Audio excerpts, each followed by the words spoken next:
So these have been on here a long time, probably 7 years or so, 6.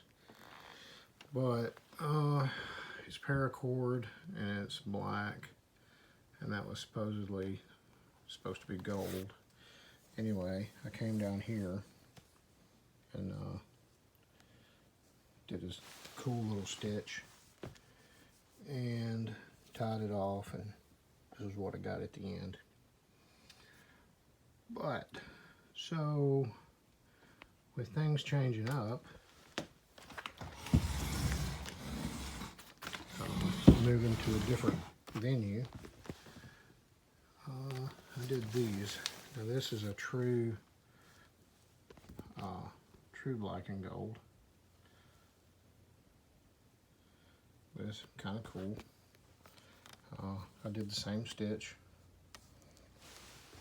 except the only difference was I didn't have a really gold color, so I used that orange. Each one of these is significant for a year that I've been doing motorcycle ministry. I tied it off in a knot and burned the ends. I'm going to do the other side as soon as I get a chance. But I thought it was pretty cool. I like the colors. Anyway, very nice.